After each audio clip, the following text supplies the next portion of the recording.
आईना आलो में रंग बू है जिधर देखता हो उधर तू ही तू है हर रंग में तू हर बू में तू हर जाम में तू हर दम हर रंग में तू हर बू में तू हर जाम में तू हर दम देखता हो जिधर चाहता हो अफ़के रहम करम देखता हो जिधर चाहता हो अफ़के रहम करम আমি যেদিকেই তাকাই শুধু তোমার করম তোমার করুণা তোমার রং যেদিকেই তাকাই কণ্ঠ এত সুন্দর এইটা হাফিজুর রহমান এর কণ্ঠ ভালো বুঝায় না যারা আমার মাওলাকে তালাশ করে ওরা তালাশ করে দেখে এই আওয়াজের ভেতর থেকে আমার কুদরতের মালিকের ঘ্রাণ পাওয়া যায় আল্লাহকে দেখতে হলে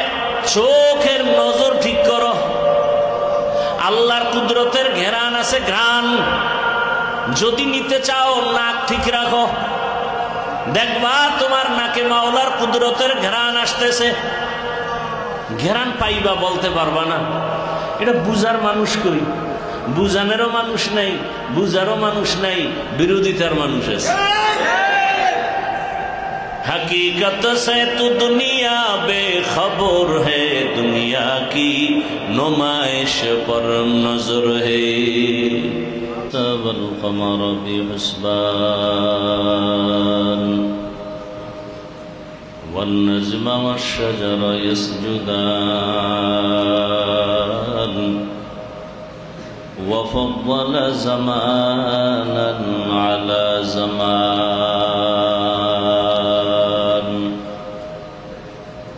كما فضل مكانا على مكان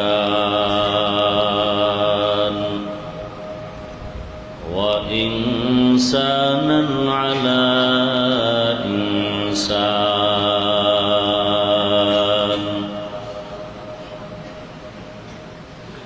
ونشهد أن لا إله إلا الله وحده لا شريك له ونشهد أن سيدنا ومولانا محمدا عبده ورسوله اللهم صل على محمد النبي الأمي وعلى آله وسلم تسليما وبعد فأعوذ بالله من الشيطان الرجيم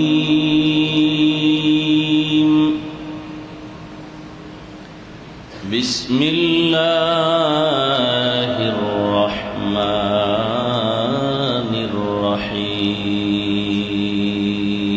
الرحيم يا أيها الذين آمنوا اتقوا الله وكونوا مع الصادقين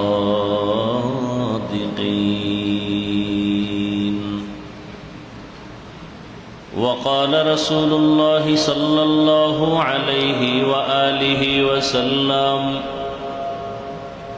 البركة مع أكابركم صدق الله مولانا العظيم وصدق رسوله النبي الأمي الكريم ونحن على ذلك من الشاهدين والشاكرين والذاكرين والحمد لله رب العالمين